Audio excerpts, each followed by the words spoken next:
I'm talking about thousands and thousands of dollars a month on alcohol and weed. We're going to post a photo of what I look like. This man, because I was definitely not. And I would do one of the dumbest things that every Marine does. I don't know how we were getting away with it. Yeah, it was definitely. We were doing some stuff that we shouldn't have been. Mm-hmm. The reason I say that is because God had grace. Even in that moment, I should have been kicked out of the Marine Corps. Yeah. God just came in the room and was like, if you want to be set free, tell her like the truth, like of what had happened.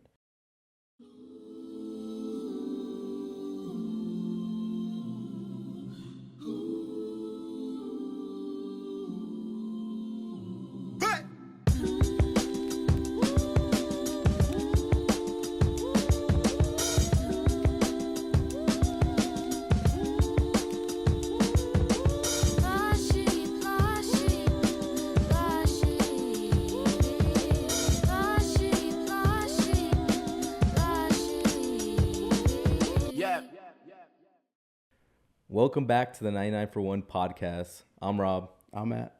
And we're on season 1, episode 1. Last week was our pilot episode. Really like episode 1, but we're naming this one episode 1. Yeah, honestly, the reaction to the pilot episode was really, really good. I feel like we got a lot of good feedback on the YouTube. Everybody that commented, everybody that liked, we appreciate the love, letting us know that y'all enjoyed that pilot episode. Yeah, I can't say that everything was perfect on that episode, but I think for our first time, not really taking any retakes or cutting anything out, we didn't do too bad. But I know this time around, we wanted to kind of tell a little bit more of our story today. For sure, yeah. We wanted to share our testimony. Mm-hmm. And if you're not familiar with what a testimony is, it's just it's a Christian term where God takes you from what you were to what you're supposed to be, what he's called you to be, and how he transformed you, renewed you, restored you. And that's what we want to share today, kind of our testimony, but also a little bit kind of how we ended up in this position of having a podcast and considering ourselves creatives, because I would consider myself a creative. Same here. I wouldn't say I make a lot of money off of my starving creations, but yeah, I'm definitely a starving artist. If anyone wants to buy any of these prints, let me know. Start promoting myself on here. That's messed up. No, but I did paint this Jesus piece. If anyone likes it, man. It was crazy too, because I remember for a while you were trying to get rid of it, and then it just like wouldn't. We still might get rid of it. Hey, who knows? If anybody's watching. If anyone's watching, when we get closer to season 2, we might get a new piece. I'm thinking about painting something new for season 2. Yeah, but like Rob said, we're going to be talking about our testimony today. And, before we even get into the meat of everything, we just want to give like a quick disclaimer and just letting y'all know that when it comes to testimonies, not all testimonies are pretty. Some testimonies can be very, let's just use the word real. Our testimonies are going to be very real today. So if you have kids in the room, or maybe you have some, I don't want to say like sensitive ears, but maybe you don't want to, we're going to be transparent, pretty much what we're trying to say. We're not going to start cussing or acting crazy, but we did go through some pretty wild stuff in our life, and we're not scared to share it. And we know that not everything needs to be shared, and we might not share everything. Yeah. Might save some stuff for future episodes. We really don't know exactly just yet all that we're going to share today, but just a little disclaimer just in case. And I know we were talking yesterday about when you share your testimony and people hear it, they could either have two perceptions of you. Either they're going to think really negative because maybe they only seen you as a Christian and then they see you and hear about your past and they're like, who's this guy? Like, wait, what? This dude used to do all that? Like, or they might look at you. They might have known you in the past and now they're looking at you like, who's this dude? Like, he thinks he's better than me or, whatever. I know we were talking yesterday because we went on this 6 a.m. run. We invited everyone out on Instagram. We're like, hey, if you want to join us, come join us. But I was thinking about it, and I remember seeing people post like that they're waking up at 5 a.m., working out at 6 a.m. And I used to be so like judgmental. Like, look at these people who think they're so perfect or, they're obsessed with fitness or obsessed with themselves. And now I'm that person. Oh, yeah. Now I'm waking up early. I'm a little bit out. jealous because I'm like, this dude's up before me.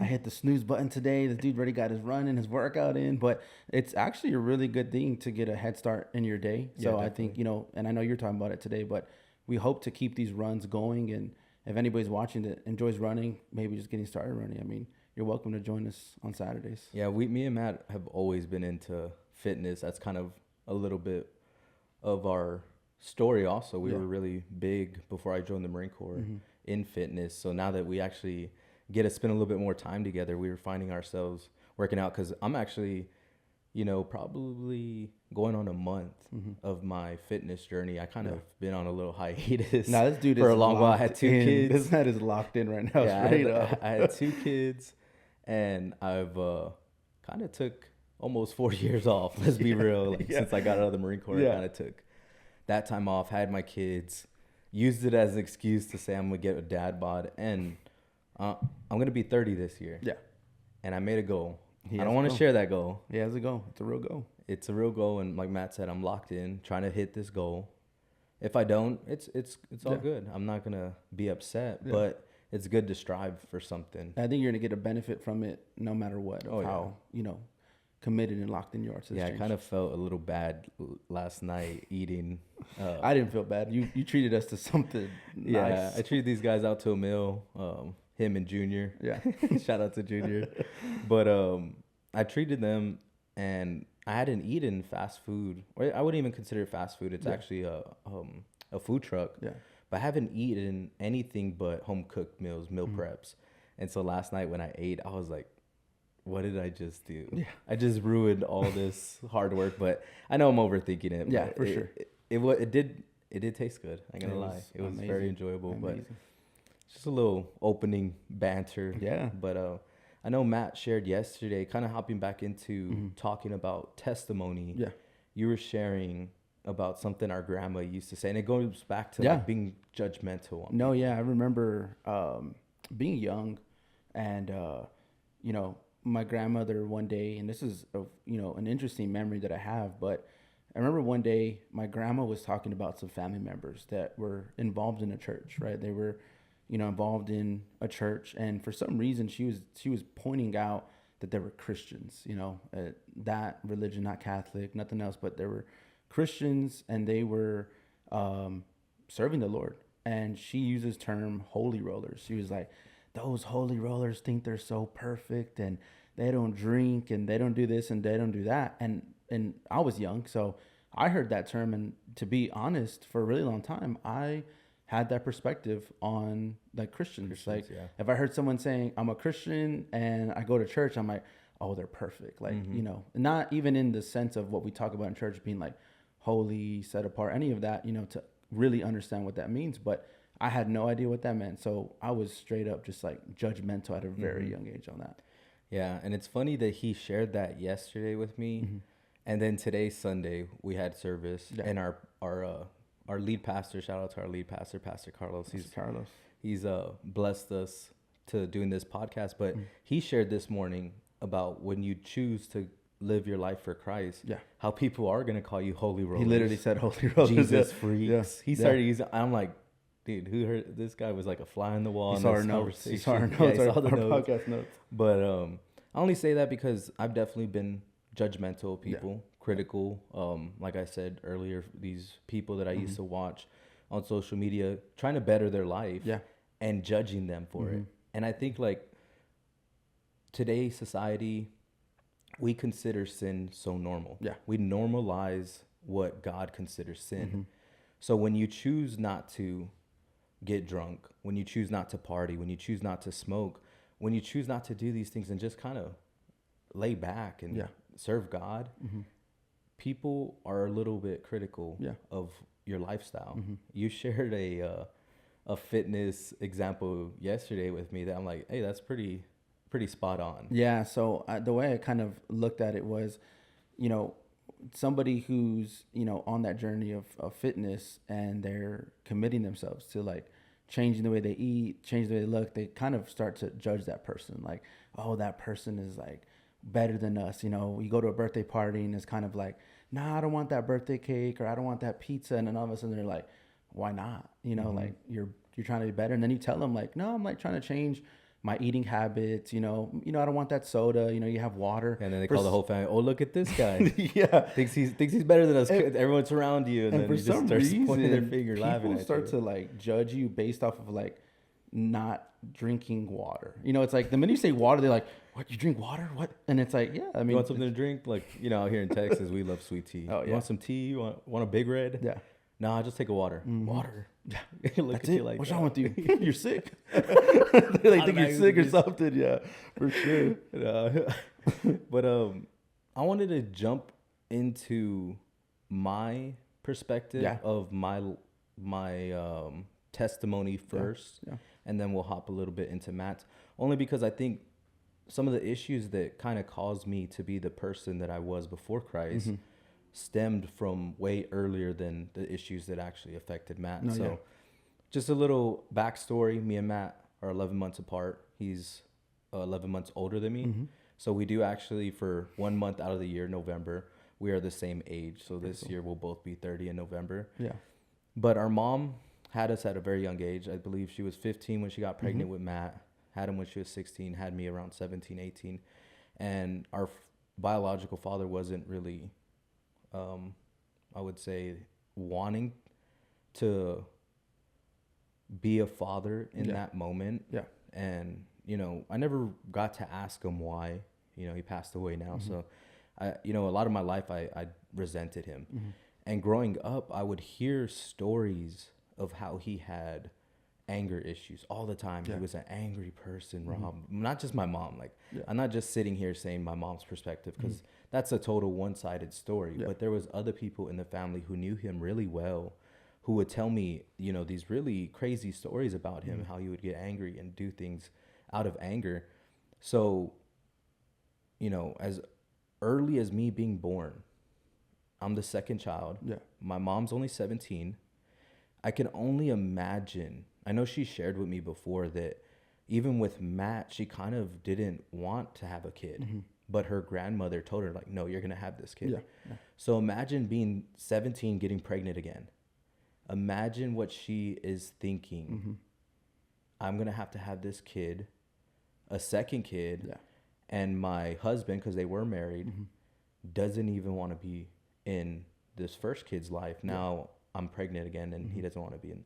So I was already born into a rejected spiritual side of things. Yeah. When we're, as Christians, we look at things as spiritual. Not everything's here that we can see physically with our eyes, but there's things happening in the spirit realm. There's good and evil. Yeah. So that rejection was already put on me before I was even born. In my mother's womb, I was already being not wanted. Yeah. And then they actually named me after my biological father. Even though I was the second born, they call me Junior, you know, Robert Jr. So not only did I inherit this unwantedness, I inherited my father's anger. Yeah. So, you know, growing up, I the earliest memories I remember being angry all the time, trying to fight people. I was sharing a story with Matt that he doesn't even remember, but we went to a family reunion and somebody accidentally hit him with a volleyball, and I got upset and I was going to fight them. I didn't know them because they were just some part of some family that we had in New Mexico. So I tried fighting them, and that just shows you, like, not only was I angry, but I was also seeking approval because I had this spirit of rejection on me. So my whole life, I was always trying to be in the limelight. Yeah. I would be the person seeking validation. That was my issue, my biggest issue. Yeah. I always felt like Matt, because he was the baby, because he was the firstborn, would shadow me. So I was like that runt that had to fight for everything, physically and emotionally. And, you know, now I see where, as a man of God and learning about the spirit realm and learning about spirits that can be attached to you, I learned that that was what was attached to me, anger and rejection. Yeah. And I remember being angry all the time, punching doors, punching the wall when I'd get sent to the room. And Matt was sharing say, I remember you punched me. Yeah, just kind of like, to be honest, like, you were always angry, and when you brought that up today, I was thinking about it, and I was like, a lot of the moments of my life, I do remember you being more like a tough type of individual, aggressive, and we would get into these really bad fights, and I'm not a fighter, so I'm trying to fend for myself, and it may sound funny being the oldest one, but I would remember, like, you had some power behind those hits. Like, there was definitely some aggression behind. You've seen those videos where the brothers are fighting, like, we would punch each other hard in the back. Like, yeah, we were trying to hurt each other for real. I remember our mom, like, just walking in the room, like, what are y'all doing? Yeah. Like, cutting out, trying to, like, screaming because we were beating each other up. And it was all because I was angry for no reason. I don't even know why I was so angry at a young age, but that was something that I would have to deal with for almost 20 years of my life, if not even more. I would say it was a long part of my life that I dealt with anger, and that it started at a very young age. I couldn't even tell you what age I can recollect of being angry, but those were the issues I grew up with. Yeah. And I would say too, like, when you try to think back of your upbringing, you really do have to kind of do some research on certain memories and moments. And a lot of times I think, you try to make sense of it, and kind of like how you're talking about at the beginning, like, sin is normalized. So I think for myself, I wasn't really angry. I think being the oldest child, definitely I was spoiled and, like, loved on, and, and kind of, with our father being absent, we had our grandfather and grandmother trying to take the role of, our father in that position and try to help us out through that.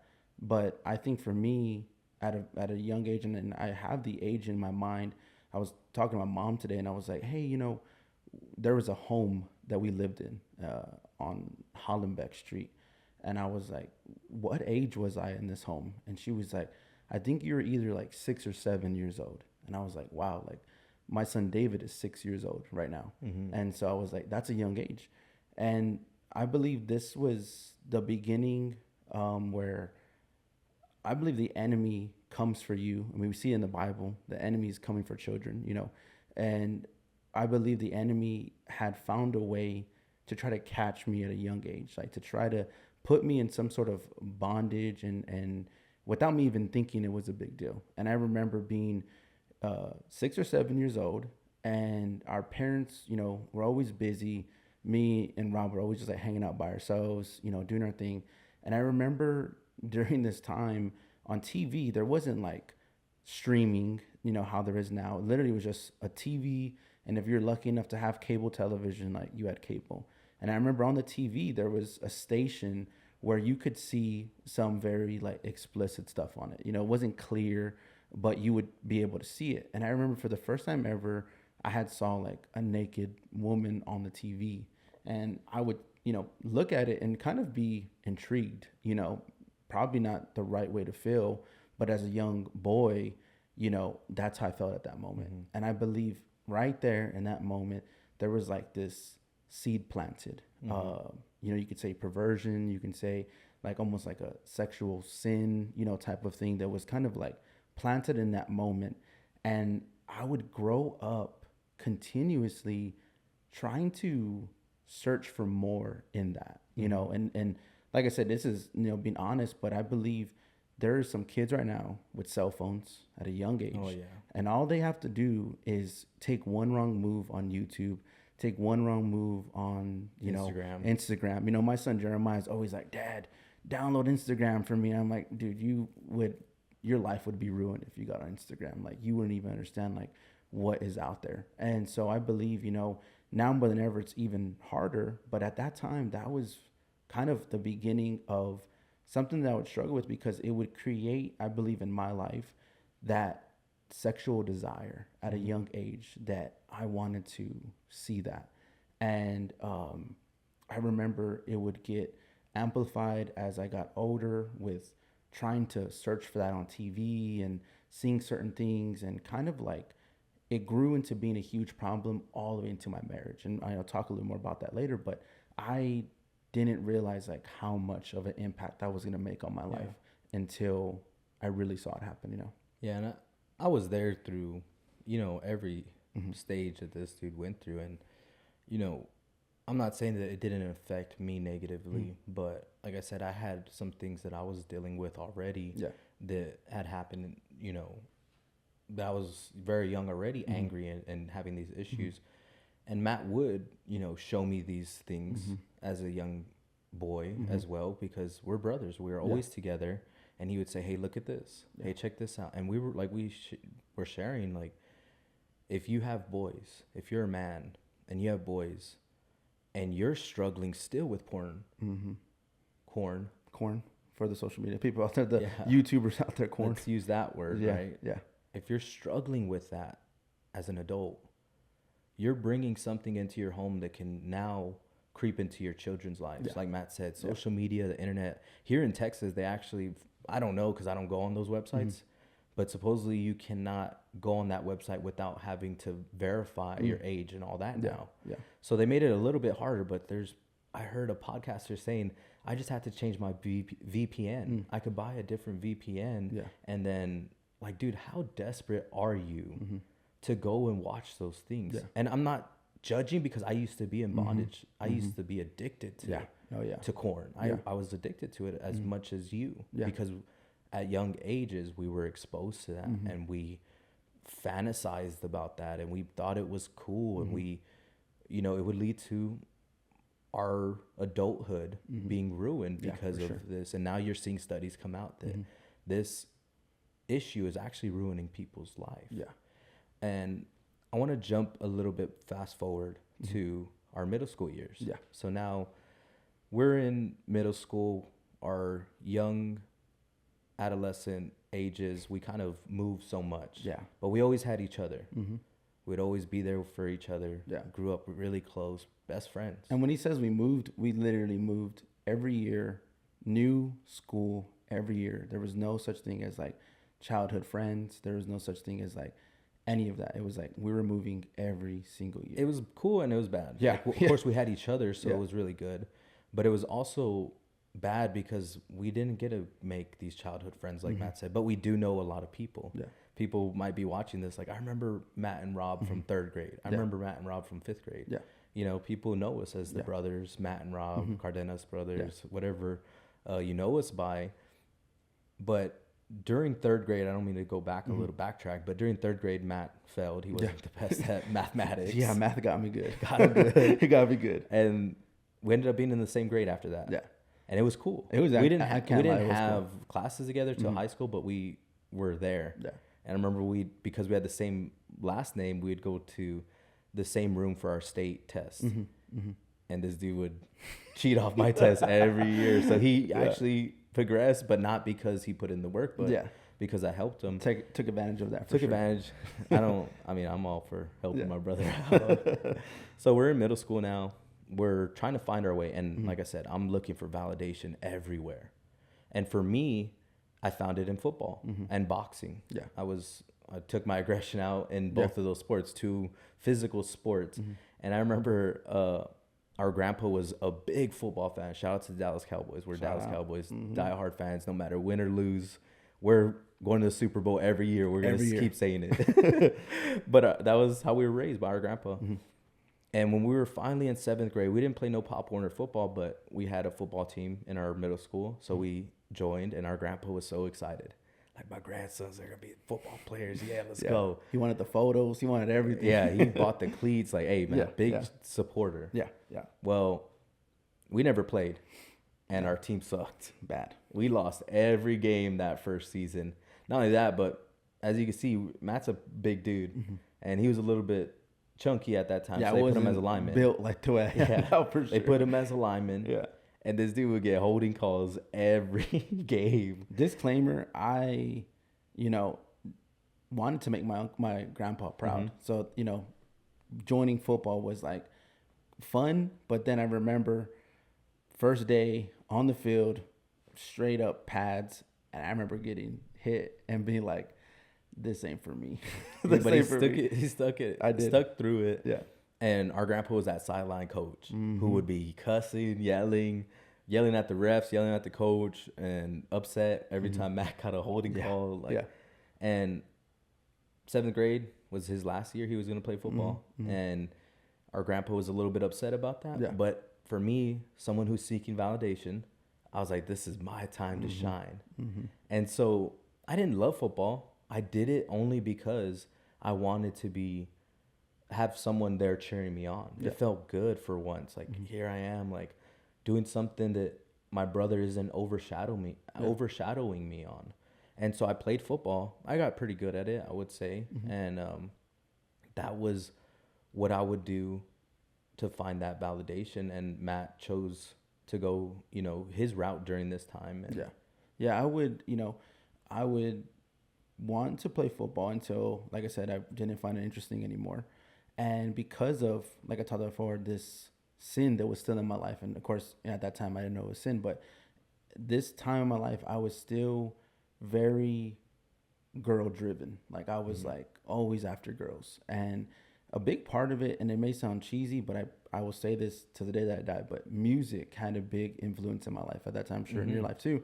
But I remember always coming home, BET was going to be playing as soon as I got home, 106 Park. I'm watching music videos, but in these music videos, women, the way they were portrayed was in kind of like not in the best way, and over sexual. Yeah. Oh yeah, for sure. Now worse, but you were seeing that on TV at the time. And so for me, I was trying to fit in, I was trying to fit in. I was trying to be like the people that I'm seeing on TV, the rappers that I'm seeing on TV. And so during my 7th to going to 8th grade year being the year where I'm like, I'm done playing football. Rob is now, killing it on the field.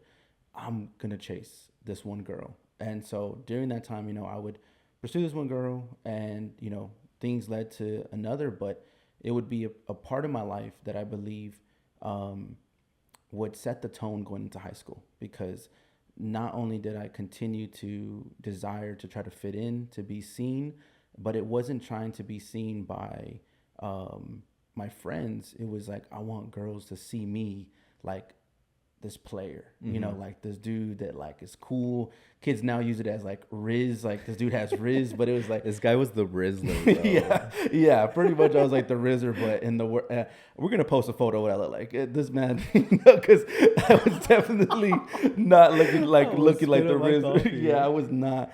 Yeah, he didn't. I it was. He looked like the Riddler. He was dressing like the Riddler from Batman. And what was crazy was I dealt with bullying during this time too, because I remember during middle school, I had the worst acne ever. Yeah. Like pepperoni face was a name that was given to me. I remember the kids would be like, oh, we know you as the brother that has pimples, and then the other brother doesn't have pimples. Like, so I remember like bullying was a thing. So of course that's going to amplify me wanting to try to fit in more. Yeah. So like Matt sharing, he would get bullied, but I was that brother who, hey, you talking about my brother? Let's go. Like, I don't know how many people caught the smoke because they talk bad about this dude. And that's true. He would definitely defend me, and I would never be the guy like, oh, whatever, like I can handle myself. No, I was straight up telling people like, I don't want to fight. Like, I had an idea of maybe fighting, but you were in boxing and you kind of took that on. But to me, it was more of just like, I just don't want to fight anybody. Like, it's not like he couldn't. Because I definitely got into some altercations with this guy where I could say he's definitely not, weak, but he would just say, no, I'm not that, he was a pacifist. Yeah, for sure. So he was chasing girls, like he said, and I was this guy who was trying to be tough. Because if all my friends saw me as this dude who would fight and didn't care and was just crazy, like rebellious, and that was me. Yeah. But going into my 8th grade year, I remember we used to live not too far from the school, and we'd have to walk home. Yeah. But there was an overpass, a bridge, and it was pretty dangerous to go over it. Like, it was kind of a lot of cars passing by, really busy street. Yeah. So we found a tunnel that would be a lot easier to get home. And in this tunnel one day, walking home, I would actually see one of my buddies that I played football with doing some graffiti in the tunnel. And I started talking to him, and he knew that my uncle, he's a tattoo artist. So he knew that my uncle owned a tattoo shop because we'd always talk about my uncle. And he's like, hey, you want to try painting something? And I was like, yeah, sure, I'll give it a shot. And I remember painting like this like Bart Simpson looking character, like probably the goofiest thing. I was definitely a toy in graffiti standards for sure, but I fell in love with it.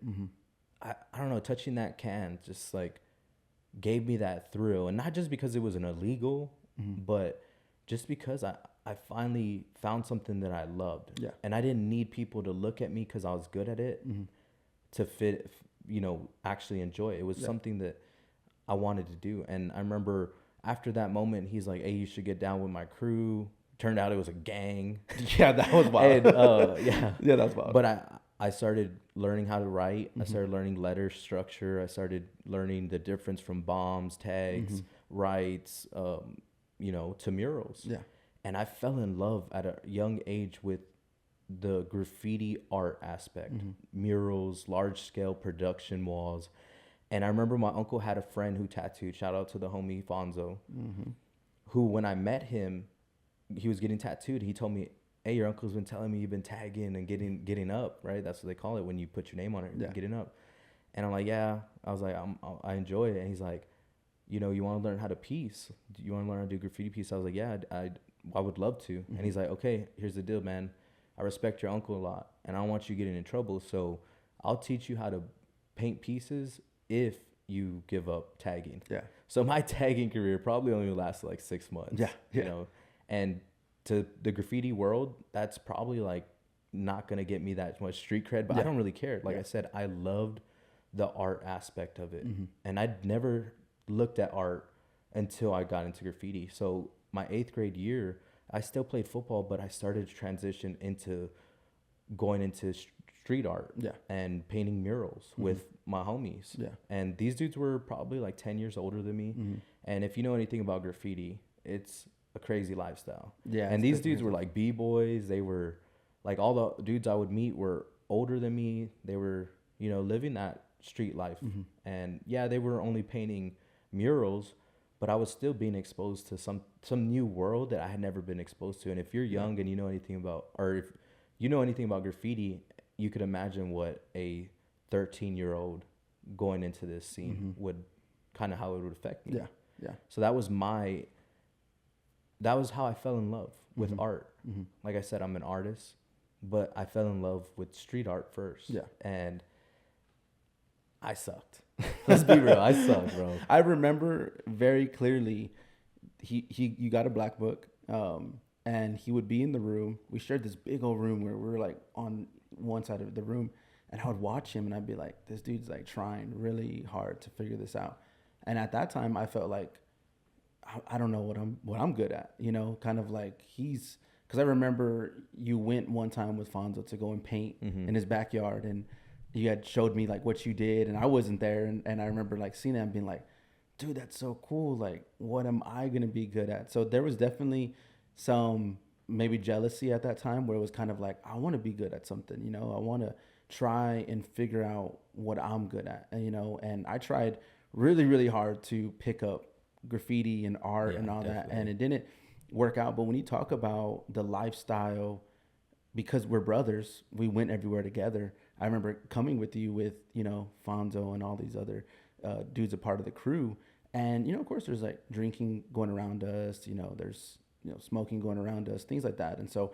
And it wasn't just because like the graffiti scene. I mean, we hung around the tattoo shop at a young age. Like everywhere we went, like we were exposed to things that, I mean, of course, you have those friends that older friends or family members that show you some stuff, but no, we were like deep into the real lifestyle of our older friends, because I would consider them my friends at that time. Even though I was younger than them, they were like mentors to me. They took me under their wing, and they didn't mean to expose me to anything. That was their lifestyle, and they weren't going to change it for me, and I didn't ask them to. And I don't blame them for the choices I made stepping into that world. I don't blame anybody. Yes, I shouldn't have been exposed to certain things, but I also put myself in positions that I wanted to be part of those things. And I took it upon myself to try things, No, smoke weed, drink, get into that scene. So I don't blame anybody, you know, but you have to understand, I think society will tell you every young person is going to try smoking weed. You always hear that. They're going to try it. You're going to dabble in drinking. You're going to dabble in smoking. Like, it's inevitable. Especially in like maybe other cultures too, but I know like in the Hispanic culture, it's always a joke. And I hate this joke is like, oh, give the little kid a swig of the beer, you know, to make him not like it. And then like, I remember, man, just you saying that brings up a memory from one of my family members. I was probably my son's age, 4 or 5. Yeah. But I vividly remember this specific beer. I'm not going to say the name, but I remember just tasting it like, ew, it's gross. I don't ever want to drink that. Yeah. Little did I know I would be this alcoholic when I got older.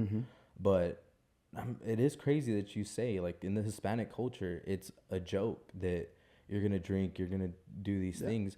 But having 2 boys, both of us each, we're going to do everything now to try to protect them from those things that we were out doing. So, you know, as much as we say it's normal and we normalize it, as a father now, I would say, you know, man, I really wouldn't want my kids to be involved in any of those things. And I'm going to try my best to not get them involved. But as Matt was sharing, he was actually in his life trying to figure out, what am I good at? Yeah, so we're now transitioning from 8th grade going into high school. And Rob is now, I would say, like, painting murals, if not always with the crew. I'm with you all the time, just hanging out, you know, spraying little spritz on the wall, just trying to be cool. And, you know, I'm trying to figure my way out. You know, freshman year, we move into a new area, new high school. We're no longer with our friends in middle school. Our parents decided to move once again. So we're in a whole nother area. Football, for some reason, I'm like, I'm going to give this another try. I heard 2-a-days, and I'm like, this must be fun. So I remember going to the 2-a-days and, like, being there and being like, oh, you know, like, I'm going to try this again. And I remember, you know, we were there, and it was kind of something I'm trying to hold on to, is being in, like, a new school, but it still didn't fulfill nothing. To be completely honest, this may be a joke to people, but, like, I remember playing football and then hearing the coach say the percentage of people that are going to make it to NFL. And it was such a low percentage. I was like, well, if I'm making it to NFL, I'm not going to play football. Like, there's no reason for me to play anymore. You dipped again. I dipped again. I was like, I'm done. But during that time, you know, Rob would show me the side of graffiti that would open my eyes to something. And he would show me the side that was on YouTube. And it was of graffiti artists being sponsored by a brand. And they were making videos and showing the process of these murals and showing, you know, and Rob was watching this like heavily all the time. And I would always be there intrigued, like, dude, that's crazy. Like, that they're recording this, some being time lapse, some being, you know, full on storylines, everything. And I remember Rob meeting a friend in high school. Shout out to our friend Richie, but he would be somebody that Rob would start to paint with. And I think he was like that, still from El Paso, graffiti artist that was doing illegals, but he had his own style. And I remember Rob and him, you know, coming with this idea of like wanting to do a video. And it was like, he came up to me and he was like, hey dude, we want to shoot this video. We need your help. And I'm just like, yeah, I'll help you out for sure. You know, like, I'll figure it out. And I remember our uncle, being a tattoo artist, had a camera. There's no iPhones. There's nothing like that. It was literally a Sony Cyber Shot, and it had like a video mode. I remember getting it and being like, what's the idea? And I remember you like showing me a video and being like, this is the idea that we have, you know, for all my director video guys, that there was literally we didn't even know, but there's an outline to a video. It was like, I'm gonna call my friend, we're gonna act like he's somewhere else, and I'm gonna pull up in a car.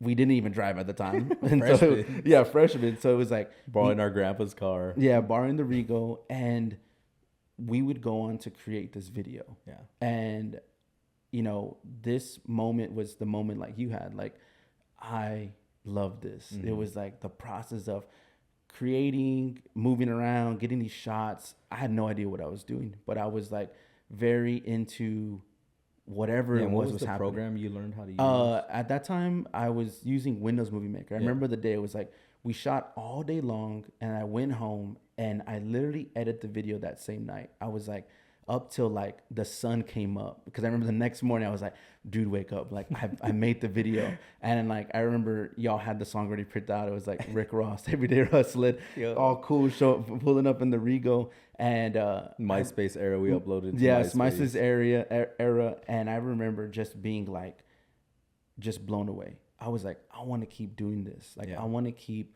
pursuing this. And of course the crew that Rob was in was like all for it there, because they already had the idea of wanting to do this. And so they had the flip camera. They had like the little flip camera back in the day. And I remember they were like, hey, we don't have anything for you, but we have this. And I remember Fonzo handed me the like flip camera.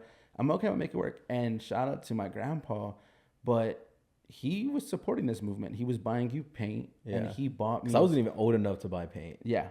So he would not only that, but like when you do graffiti murals and you get permission walls, like imagine seeing this 13, 14, maybe 15-year-old kid say, hey, I do graffiti. Can I paint your wall? Yeah. They would laugh in my face. I remember liquor store owners, gas station owners, all these different spots I'd go ask, because I didn't care. I'm like, I want to paint. Where can I paint? And yeah, we had the tattoo shop. My uncle would let us paint there all the time, but I'm like, I want my name to be seen, right? Once again, trying to be validated.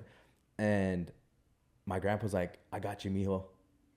Send me some pictures, or we'll print out some pictures. He got me every wall in the West Side. Every wall. And I crushed it. Like me and the crew, we crushed it. And Matt shot videos nonstop for us. Yeah. And that was us. Yeah. We ended up getting our uncle to actually invest in opening a graffiti shop that me and Matt would end up helping run. And it was my idea, just like, hey, look, it's only $2,000. Think it ain't no big deal. It's a small investment of $2,000, Unc. But if you can get the paint, we'll sell it, and then I could buy it at wholesale. That was my whole thing. And he's like, okay, let's do it. We had the tattoo shop, so we'd sell the paint out there. And it was a crazy era. Like people, from San Antonio probably remember the graph shop. That's what we called it. That was, I still have graffiti artists that I meet today, like, bro, I remember the graph shop. I remember I used to paint there or buy paint there. Like, it was a crazy era. I got to meet like owners of spray paint companies. Like, all the way from Australia. Like it was, I missed school just to meet them. Like crazy stuff as a 16-year-old that I never thought would happen. And that would be our whole high school year. Like there was nothing else that we were doing besides, this was our life. It was like being at the tattoo shop, partying, like, cause we were trying to party almost every weekend somehow, either drink a little bit with the people there. I would shoot videos, Rob would graffiti. That was literally every weekend we would try to get a chance to do something like that. Yeah. And it was cool because I'm not glorifying like the things we were doing, but it was cool to meet a lot of people who were creatives as well, because of Matt doing videos. He actually went on to do music videos, and we got to meet local artists and go to studios and meet all these different people, make connections to people who are still being creatives today. And I know we have some homies, shout out to Jeremy and Josh, Third Label, that was their crew back then. Now they're making music, Christian hip hop, and it's fire. And hopefully one day we can share our story, how we met them, and hear their testimony as well. But like I said, we got to meet some pretty cool people during that time, being creatives. And going into our high school career, that's all we would do was party and live this lifestyle as these young teenagers, which I don't know how we were getting away with it. It was definitely we were doing some stuff that we shouldn't have been as young people, like crazy stuff. And I would go on to getting into tattooing. It didn't pan out the way I thought it was. And I remember around 16, 17, we were actually living with my uncle because our mom and our stepdad were kind of going through some stuff. We didn't want to be there. And so we took advantage of the situation, moved in with our uncle. But I remember during this time, I was tattooing. I think I was doing it more for trying to please my uncle and because I thought it was cool, validation. I still love graffiti, but now I was trying to become this tattoo artist. And I remember leaving home, and my mom finally calls that my stepdad's sick. She needs help for both of us to come home.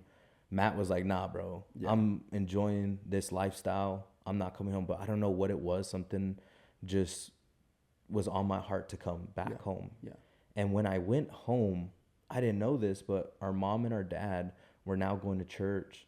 They were, you know, really invested in the church. I'm not talking just, I'm talking about praying, fasting. That was my mom. And she shared with me that she would pray and fast for one of us to come home. Yeah, she would call me, and I know she probably call you and be like, I'm praying and fasting for you. And I was so deep into sin. Like Rob says, there is my bad. Yeah, yeah. I don't mean to interrupt you, but we didn't grow up in the church. No.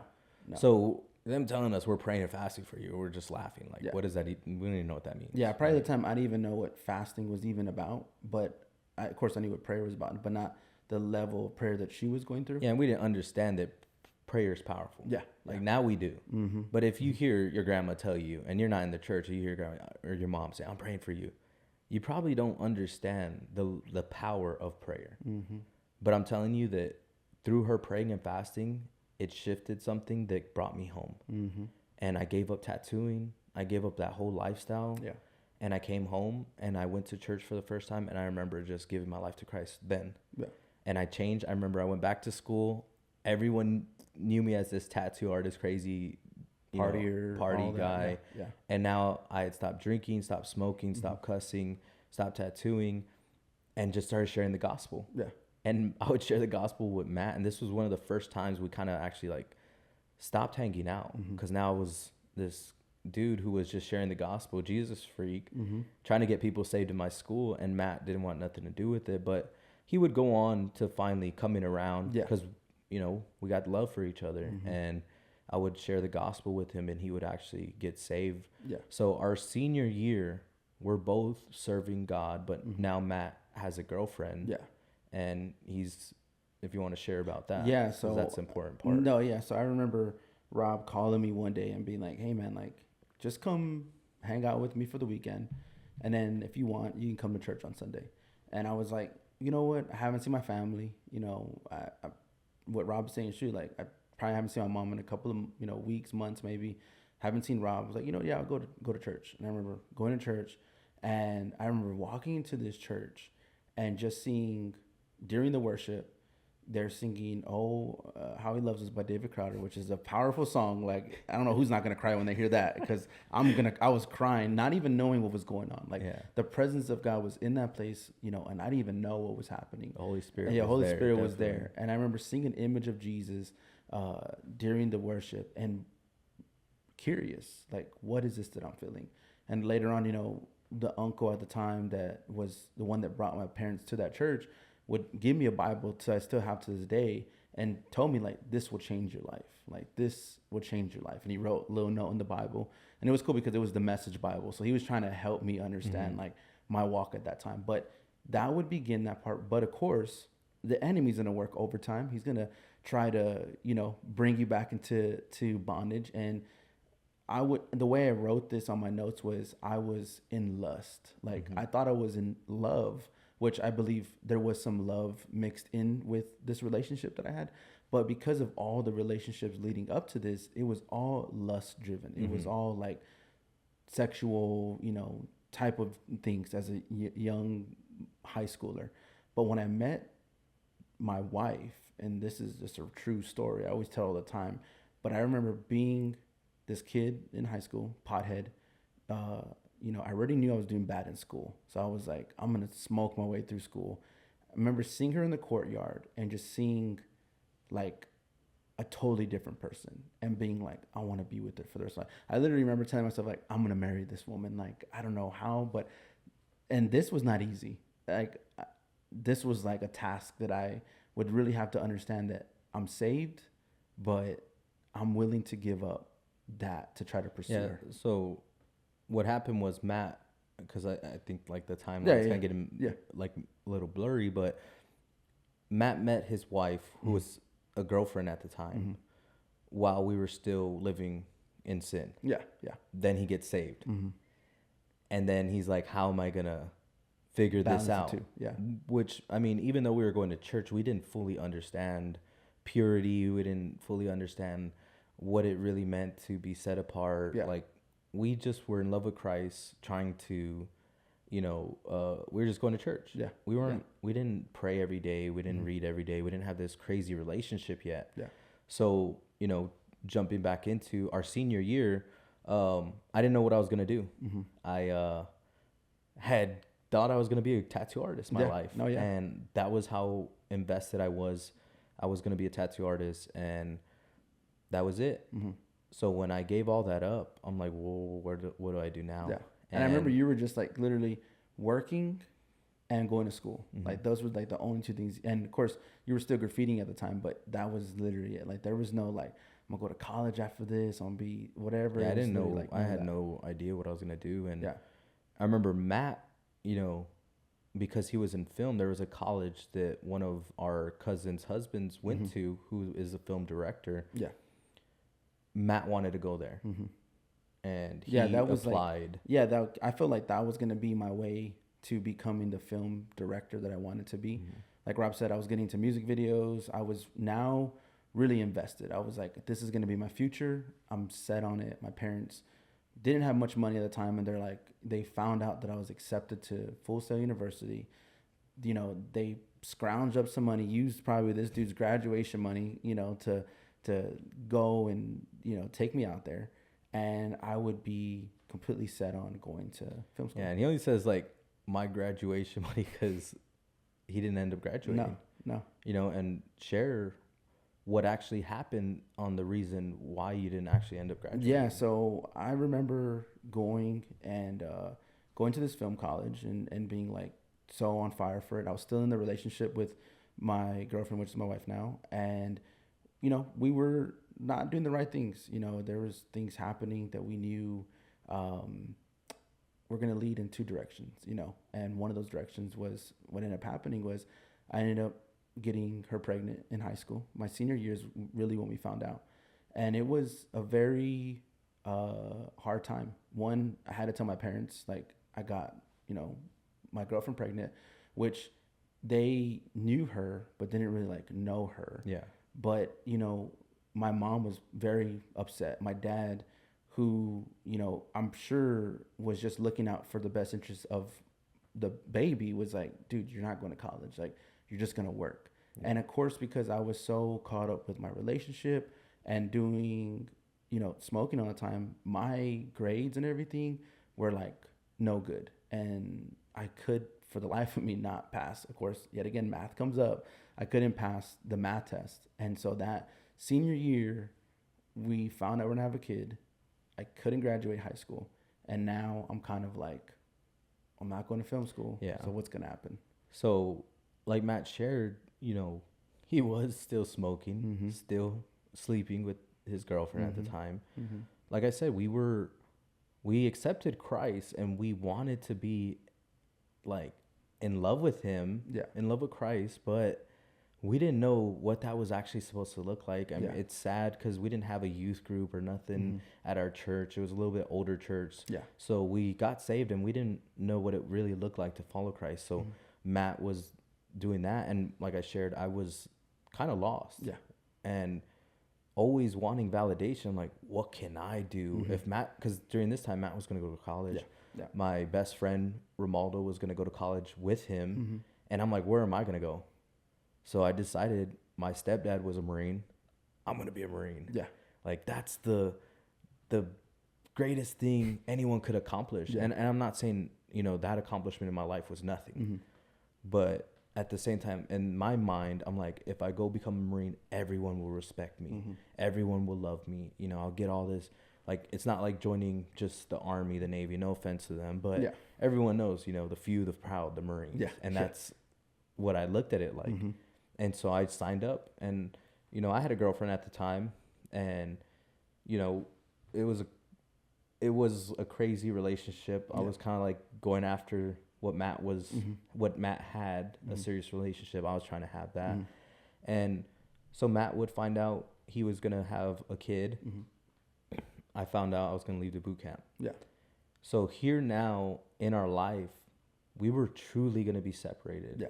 And we didn't know what that was going to look like, what it was going to happen. Because leading up to boot camp, we were still working out. Mm-hmm. We were hanging out every day, even though his wife was pregnant. Yeah. You know, it was just we were just trying to spend as much time. I remember we shot one last graffiti video together before you left. So it was like we were still, you know, like we're gonna still try to pursue what we're doing together. Yeah, it was like the dreams aren't ever gonna stop, you know, brother. Like, but we didn't know it was time to grow up, and I didn't know what being a father. And I shared with Matt because I really felt it on my heart. Like, hey, you should marry this girl. Like, I think it's only right that, you know, she's pregnant. Y'all should get married. So they got married, and I shipped out. And one of the things that you said that I think is important that I always look back on, because I remember that phone call. It was like late at night. I believe my Anna was literally laying right next to me, and I was like hearing you, and you were like, you should get married because your children will be blessed if you get married. And I remember hearing that, and I was like, huh. And I think Rob was still pursuing God, and we kind of were trying both, but I think you were more of like pursuing him even more now in this time. And I remember just taking that advice, and I'm very thankful for taking that advice, because I truly believe, because I have a covenant with my God, with my wife, in unity, my children are now blessed. Yeah. So Matt would, you know, have his son. Like I said, I would go ship out to boot camp, and I would do one of the dumbest things that every Marine does. Like I said, I had a girlfriend. The only reason I say that is because I got out of boot camp and I proposed to her, you know, thinking it was the smartest move. Yeah. Even though my, you know, drill instructors would tell me, like, don't get married when you go home. I didn't listen. And I only say this part because I believe it kind of, like, during boot camp, during my, you know, training after boot camp, I was, like you said, I was still on fire for God. Yeah. Even now more, I was trying to teach myself, reading the word, actually learning about God, and going to church, even as a Marine, and wanting to get married and do all the right things. Because I saw, oh, my brother has a kid, he's married, you know, looking up to him. I wanted to do that. Yeah. And this girl would end up cheating on me. And I'd had to cancel the engagement. And I pretended it didn't affect me. Yeah. But I kind of lost my way and just started to drink again. Yeah. Now I'm a Marine, and all Marines do is drink and fight and do, you know, fornicate. Yeah. And I stepped into that world of the Marine Corps. So my whole Marine Corps career, I'll let Matt share where he was at in his life after, but my whole Marine Corps career, I didn't really talk to Matt too much. I'd call him every once in a while when I was drunk. I remember, like, calling him times when I was drunk, just telling him I missed him and I loved him. But I would be selfish during my Marine Corps career. I would just, you know, be sleeping around. Every time I drank, I was blacked out drunk. I got this name in the Marine Corps as Bobby Slump because I would always be fighting. Yeah. Every time, that was the alter ego when I'd get drunk that people knew were going to come out.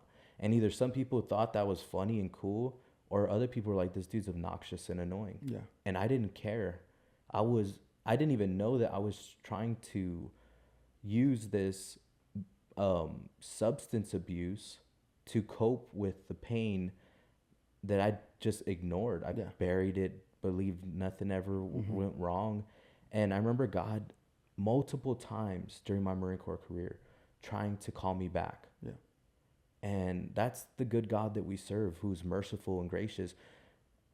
I was in a 160 mile per hour rollover and walked out with no scratches. I remember we were in the desert in an off-road Jeep, just mobbing it 80 miles per hour, just in the desert. And we hit a pothole and the whole front axle of the Jeep rips off. The Jeep flies forward and got out, no injuries. Yeah. I remember there being times where I would wake up in the hospital because alcohol poisoning. Yeah. I went to jail when I was supposed to go on my first deployment. The week before that, I would turn 21.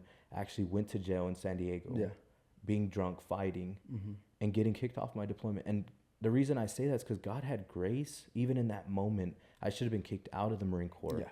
But I actually got just a slap on the wrist. Mm-hmm. People would joke with me in the Marine Corps and say like, dude, you're made of butter. Like you're just slipping in and out. Like they can't catch you, bro. Wild. They cannot catch you. And it was a joke. It was a running joke, bro. Like all my buddies, and if they're watching, they're going to be like, I remember that. Like they would always tell me like, Rob, when you get out, you need to write this story of all the times that just nothing could affect you. Yeah. I want to share one specific story, and I'll pass it back over to you. But there was one specific story where I know God was just there. Yeah.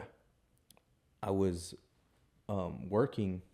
I was actually a jet engine mechanic on the Harriers, and there was a tow tractor that we were actually towing some equipment, and like heavy duty equipment's made of steel, and these tractors are, weigh tons, and they have a lot of torque. Well, I remember I hop out of the tractor. Someone was driving. They thought they put it in park. It was left in reverse. He hopped out for some reason, and it literally pushed me on the floor, laid my shins on top of the tow bar, and just slowly started running over my legs, crushing them. And like, I thought I was paralyzed after that. I remember being on the floor screaming. He finally got the tractor off of me. I was like blacking out because of all the pain. They had to rush me to the hospital. And I was just like thinking, like, I don't even want to look at my legs. They have to be demolished. I didn't look at my legs until I got to the hospital, and I was like high off morphine. Yeah. And when I looked down, like, I couldn't really tell what was wrong. Yeah. And I remember the doctors just saying, like, it's a miracle. It's a miracle. I'm like, what's a miracle? Like, I'm in so much pain. What miracle are you talking about? Yeah. And they were just saying, like, not a single bone was broken. Wow. But a lot of the ligaments, tendons, skin was ripped off my shins. Like, I was in the hospital for probably about 3 months. But during that time, I had to call my parents and let them know what happened. They rushed over to Arizona, where I was stationed. Yeah, I remember that. And when they went over there, they actually met a woman at a store. Crazy story. They met this woman at a store, and we're talking about, they ended up talking to this lady and telling them why they were in Arizona. And the lady was like, my husband is actually a firefighter on the base. Yeah. And he actually went to your son's like aid when that happened. He was a civilian at the time. And she's like, we're Christians. Would your son mind if we actually went and prayed for him? Yeah. And I remember my mom, I guess, said like, yeah, no, he wouldn't mind. And I'm not like, I'm living this crazy sinful life. Yeah. I'm not following God anymore. Yeah. I haven't prayed or talked to God in a long time. This is like 3 years into my Marine Corps career. I'm not thinking about God. And I remember these two gentlemen showing up, praying for me, sharing the gospel, loving on me. And they would go on for the rest of like the 2 to 3 weeks I was in recovery, rehab, everything. They would visit me and actually read the Bible to me. And when I got out, instead of going to church with them, all my buddies would tell me like, dude, you're getting brainwashed. Yeah. They're manipulating you. Yeah. Like, it's a cult, all sorts of stuff. And I listened, and I didn't go to church. Yeah. I kind of blocked their phone numbers, and it was God really just trying to get that last hold of me. And, I know God was just trying to just save me from a lot of heartache that would end up continue going on. And I share that, like, if you are listening and God has given you so many chances and he keeps calling you back, answer. Yeah. Like, don't wait because it's going to get ugly before it gets any easier. Yeah. So that was my story while I was in the Marine Corps. Matt was on some other stuff. Yeah, like Rob said, me and him did have probably like no communication for those, total 5 years of him being in the Marines. But during this time, after I get, having my first son, literally right after having my first son, I was still trying to pursue God. Like, I was literally like, there's nothing else that's going to help me besides like trying to pursue God at this time. And there was a church that my parents had introduced us to growing up that I thought about and was like, this is the only place that I can go back to. Like, if I'm going to go to church, this is going to be the only place I go back to. And I remember for Sunday after Sunday, I'm going back to this church that I grew up in. And during this time, my son Jeremiah would get dedicated. My wife, her upbringing was a Catholic church. So we're literally in like, I would say maybe like a Baptist, maybe a non-denominational church. And no, yeah, it was probably more leaning towards Baptist. yeah, like sure. Baptist. So people are like running around, worship is crazy. Like the organ's hitting really nice. Like it was a really great church. Yeah, the pastor was from Louisiana. Yeah, pastor from Louisiana. And I was trying really hard, like to just do what was right, you know. And during this time, I'm still trying to do video work. I'm still trying to make a living trying to do this. I'm trying to my hardest to do it. But I would go on to, you know, get a job and odd jobs. They're all odd jobs. Like at this time, I was selfish. I was still thinking about my dreams, thinking about myself. I wasn't thinking about being the best father, the best husband. I was being very selfish. And I remember this time, a friend of mine recommended me to this individual who was about to start this conference. He's like, hey, come with me to this buffet. I heard free food, so I'm like, I'm there. So he's like, come to this buffet with me. Come and meet this guy. He wants to hire us to do something. And I'm like, okay, cool. Like, this sounds pretty cool. And I remember going there and being in this long table and hearing this individual. Probably had to be like the age of like 25, maybe younger. And he's just like setting the tone in the room. All about God, talking about Jesus. And this would be the first time that I'm like not just hearing, you know, being in church, hearing the word, but I'm literally seeing someone outside of church trying to pursue something. So this is like a big deal. And so I remember getting done on fire, like, I want to help this guy. It's gonna be a big deal. And the dude that was with me was like, they can't pay me enough. Like, I'm not gonna do it. And I'm just like, okay. So I remember just like leaving like that. You're about to leave to Marines. We went to Corpus, and I get a phone call, and it's from that individual. And he's like, hey, is this Matt? And I'm like, yeah, this is Matt. He's like, hey man, so-and-so like just dipped out. He's not helping us. Could you come do a photo shoot for me? And I'm like, I'm sorry, man, I can't do it. Maybe next weekend. He's like, okay, I'll hold you to it. Next week comes around, and during this time, the only thing I had going for me was literally fitness. I'm running, I'm working out. P90X is what I'm doing. So I'm getting people to work out with me, and I bring a friend with me, and I bring him to this photo shoot. I had no idea what was going on. I get there, and the first thing that happens is this individual's name was Bobby. Bobby would tell my friend, are you going to go to heaven or are you going to go to hell? And I'm just like shook. I'm like, y'all just met. Like, what? How are you, doing this right now? Yeah. But he was setting himself up to preach the gospel to this individual. Mm-hmm. And of course, this guy was just being honest, and he was just like, I'm going to go to hell. And Bobby was like, okay, well, what if I told you didn't have to go to hell? And at this moment, I witnessed someone preach the gospel, share the love of Christ, literally share the love of Christ.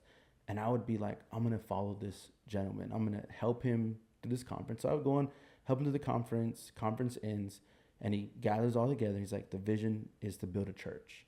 And I'm like, heck yeah, dude. I've been following you. So, like, I'm not going to go nowhere. Of course, my wife is just like, trying to support me. She's trying to help me, trying to just be there for me. I know maybe she wasn't as involved yet, like the way I wanted her to be. So we would go on, begin to build this church, and I would see the church just start to be built.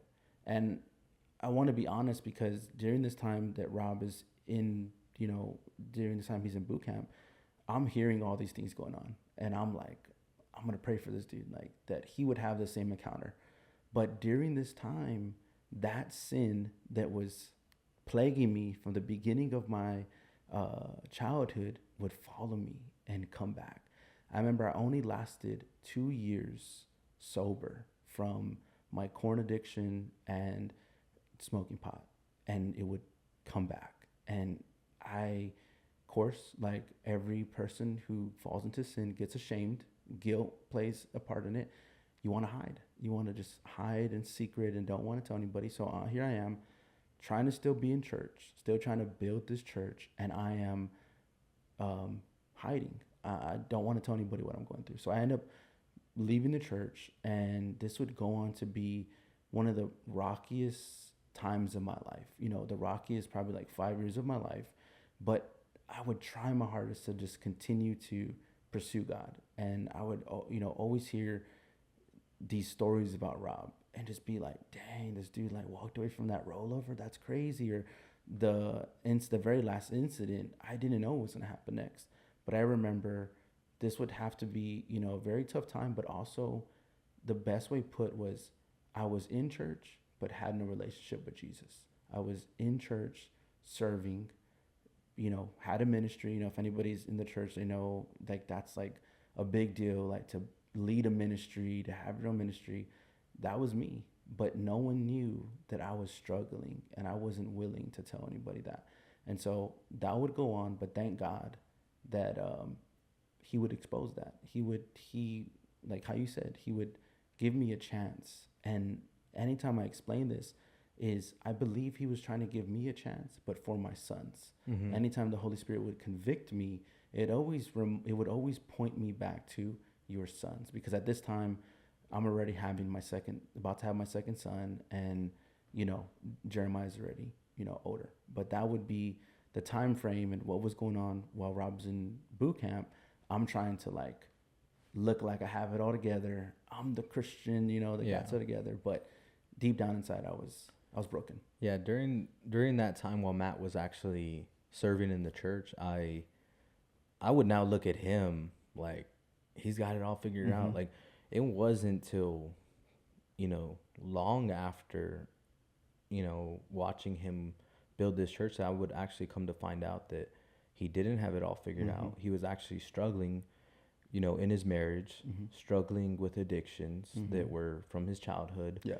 And painting this picture, like he shared, if anyone's in the church right now and they're trying to pretend that they got it all figured out, like, it's going to come to light. It's going to come to light, yeah. Because like he shared, it came to light. And so when I got out of the Marine Corps, he was actually, like he said, walking away from the church because of decisions he made. Yeah. And now I came back, and the first thing on my mind is I don't have to be, you know, this straight edge military guy. I'm going to start smoking weed again. I'm going to get back pursuing art, pursuing all these things, and, you know, thinking I had it figured out. Now I actually just got married out of the Marine Corps to my wife now, but we actually got married. I met her through Matt's wife. They were actually best friends. They were in church, and I actually pulled her out of church to come marry me. And it was for the wrong reasons. We made an agreement that, hey, look, let's get married so that I can make more money as a Marine. And if it doesn't work out, you know, it's all good. Not realizing like the true covenant that I was making before God with this woman. And we got married for all the wrong reasons. And I took her away from the church. We came back to San Antonio, and I influenced Matt. I mean, he was already probably doing his own. Done. Yeah, he was already doing his own, you know, thing and going back to his old ways. So I'm like, hey, look, let's start kicking it again. Let's get the band back together. That was like my mindset. And scheming for sure. Yeah, we're like, how can we get back on top? Like, how can we put out another video? And we would just be smoking weed, sitting around, plotting all these ideas, never getting nothing done. And this was around 2019. We didn't face any of our problems, our issues. We just buried it with substances. I would drink, smoke. I'm talking about thousands and thousands of dollars a month on alcohol and weed. Yeah. And I only say that because when I stopped, I was able to buy a brand new truck and afford it. That just shows you how much money I was actually spending on coping with my pain and my issues of wanting to feel accepted, my anger issues. Like that would always justify it. Like weed calms you down. Weed does this. Not realizing like I'm smoking pure THC now at this point. Like smoking weed was not enough for me. I went into dabbing and, you know, smoking hash and just pure THC. And if anyone doesn't know this, because I did a lot of studying on marijuana, because anything I do, I go all in. Really so when I went in, started smoking, I learned that pure THC actually causes anger issues. Like there's a compound in the flower that's called CBD, which everyone's familiar with, that is a calming compound. When you extract pure THC out of it, there's no more CBD in it. And so I was smoking, you know, all this wax, and I would end up being even more angry. Yeah.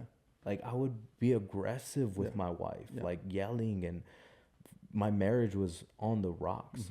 And this is around COVID, and Matt would come over. I got him into doing, smoking this, and this dude, still struggling with finances, still struggling with a job, still doing that. And I'm putting him in a situation now where he's buying weed, trying to keep up with me. Yeah. And probably causing more issues in his life than I'm actually helping him. Yeah. And so 2020, everyone knows what happens. The vid hits. Yeah. And we're all freaked out. Yeah. Not knowing what's going to happen. I remember Matt went through a panic attack, right? Yeah, I remember during that time, I still horrible father, horrible husband. And when I say horrible, I truly look back and I'm like, I don't like that guy. I don't like who that guy was. And so during that time, I remember it was like a spiritual warfare was happening. It was like, I know that I'm bound and addicted and I want to be set free.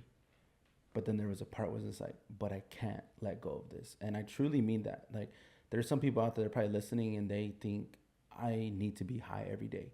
That was me. It was like, I'm going to wake up in the morning. First thing I'm going to do is I'm going to get high. And the rest of my day is going to be okay. And so I remember that was like the routine of my life until one day the panic attack came from the moment I went back to church, online church, right? There was a 12-step program that the church had introduced, and it was called Freedom. And it was like, this was going to help you find the roots of what you were going through. So I'm like, I need the help. I'm going to figure it out. So I started going through this program, and a really close, dear friend of mine, I remember telling him, like, dude, like, I want to be set free. And during this time, we're going to the 12-step program while our church is talking about spiritual warfare. And then he's like, you need to expose the truth that's really out there that you're dealing with. So I'm like, yeah, let me tell you what I'm carrying. He's like, no. Like, you need to expose the truth to the person that you're like hurting. And I'm like, okay. So I remember going home, had a journal, I'm writing down, and the Holy Spirit, I remember vividly, I'm in the room. My wife went out to do something, and it was like, God just came in the room and was like, if you want to be set free, tell her like the truth, like of what had happened. And, of course I'll share that with my wife in a future episode, but I will go on to exposing the enemy and exposing the true addictions that I was dealing with. And right at that moment, call my friend Lucas, shout out to him, really close friend of mine. I was like, hey dude, what do I do next? He's like, I don't know. Like, I was like, well, I told him, like, well, you know what? I want to get baptized and give my life to the Lord, and I want to rededicate my marriage to my wife and tell her like that I'll never hurt her ever again. And at that moment, he warned me. He was like, hey, the enemy's going to be upset and something's going to happen. And I'm like, okay. That day, I'm watching TV, and this infomercial comes on about like throat cancer. And all of a sudden, I touch my throat, and I'm like, bro, there's like a bump there. This is crazy.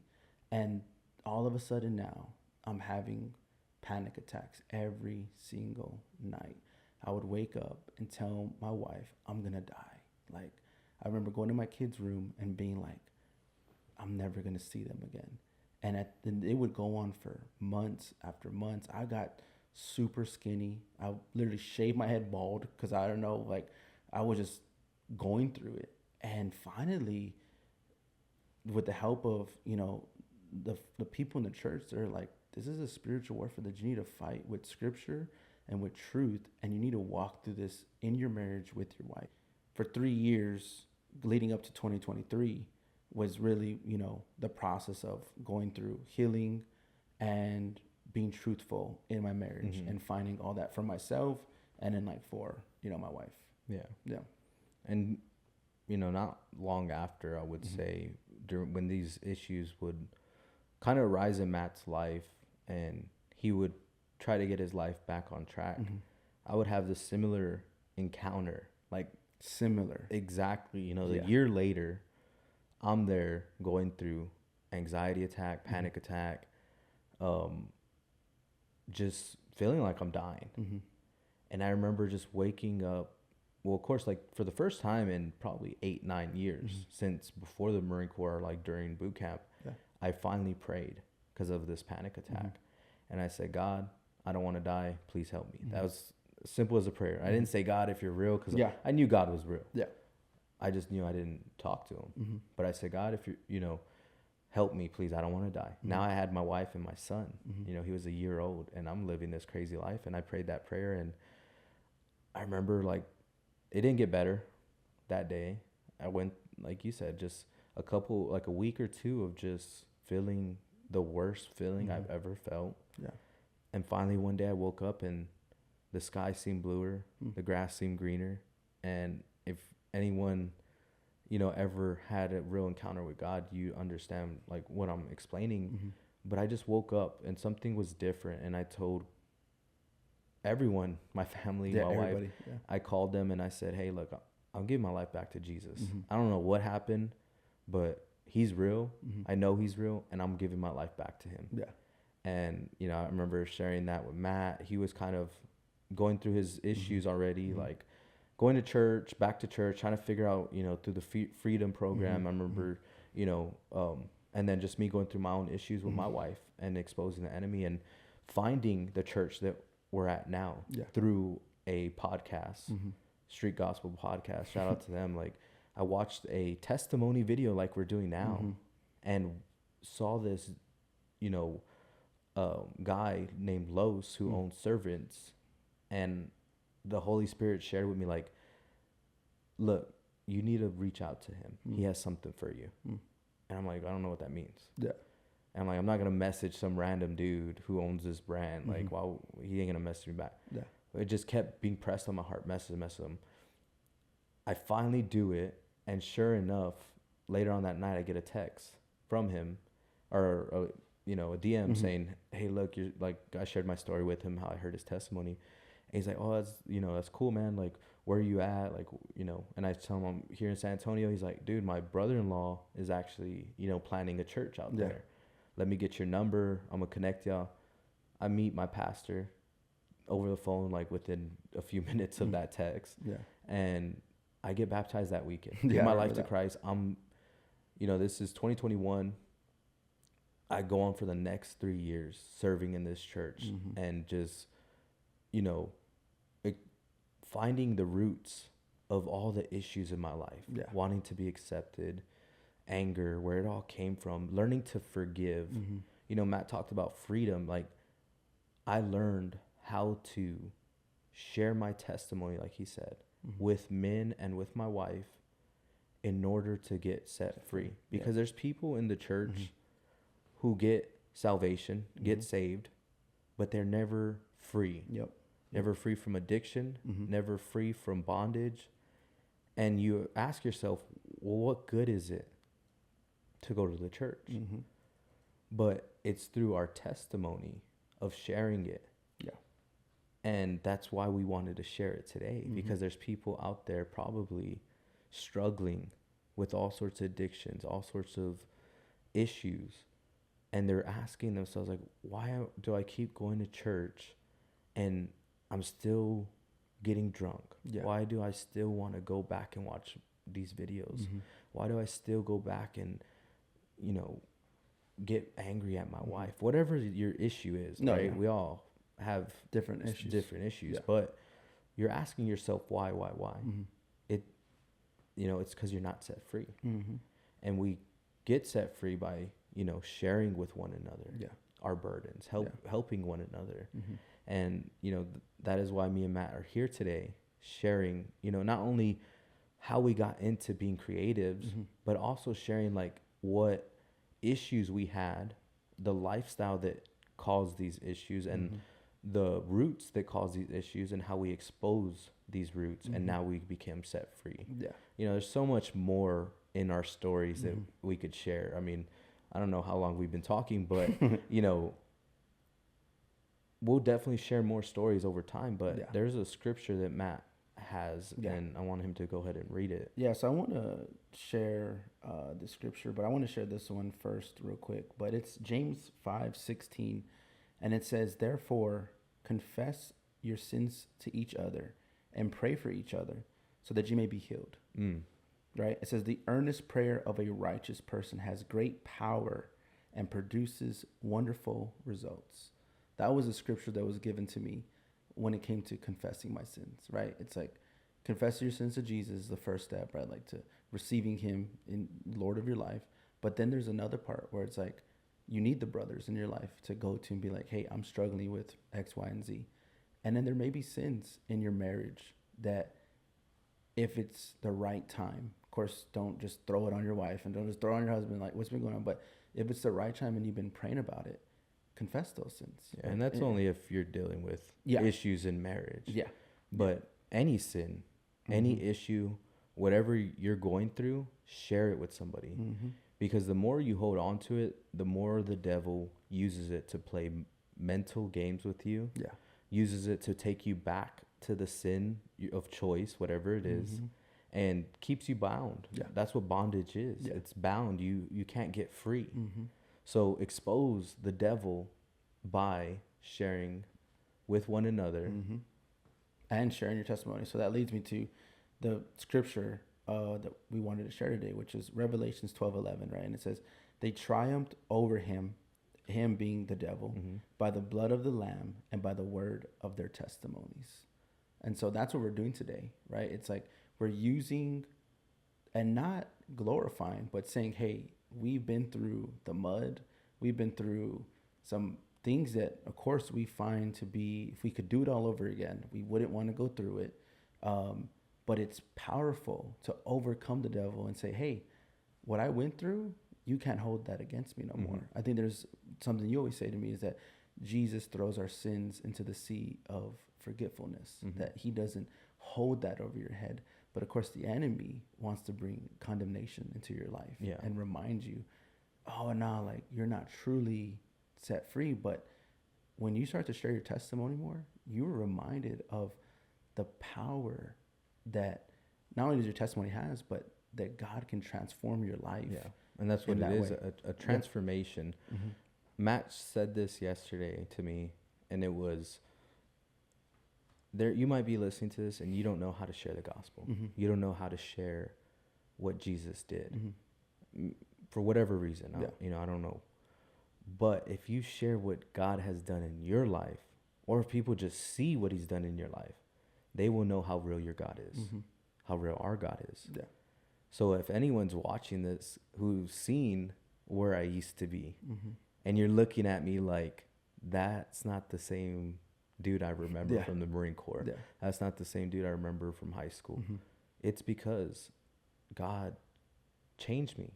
He transformed me. That shows you how real he is. I tried to change myself. I tried, counseling. I tried medication. I tried also, self-medicating. Every single thing, I tried it. Yeah. And it wasn't until I surrendered to God and got true freedom through sharing my story. Yeah. So I know not everyone has the opportunity to get on a mic, to get on, and share your story. But if you have a story and God has changed your life and done something in your life, let people know.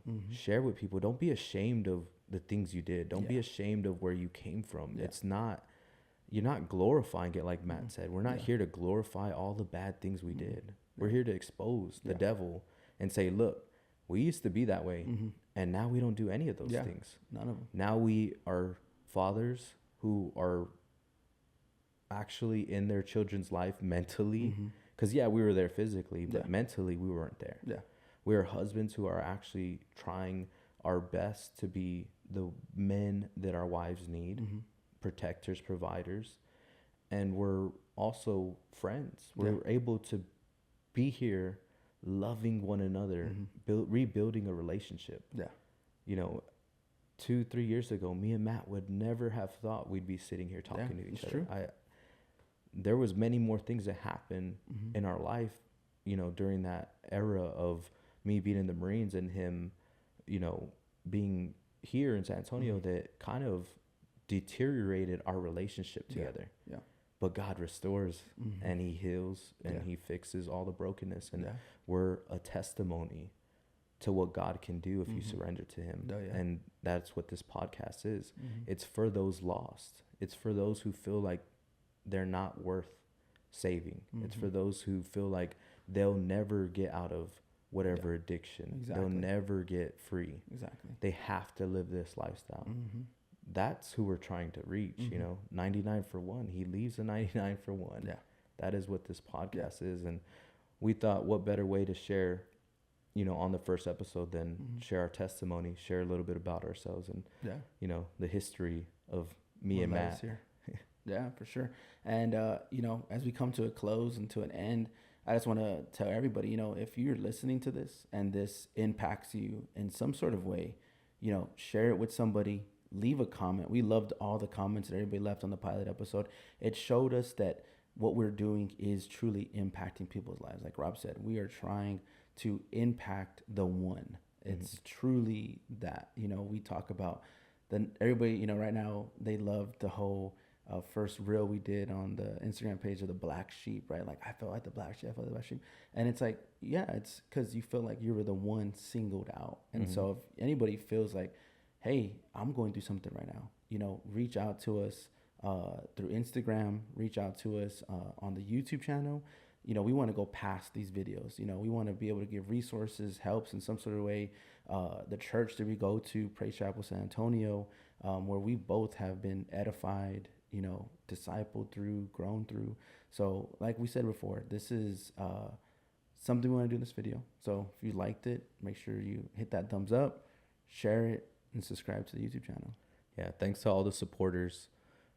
It's means the world to us. Like, we know, I always say this, you know, I always pray this whenever I'm about to preach at the church. I always pray, God, it doesn't matter if it's 1 or 1,000. Yeah. I'm grateful if at least that person receives whatever you're trying to give them. Yeah. So if you're that one, like Matt said, leave a comment, share it with a friend. And we're grateful for everyone who's following. And we will see you back on episode 2 next Friday. Peace.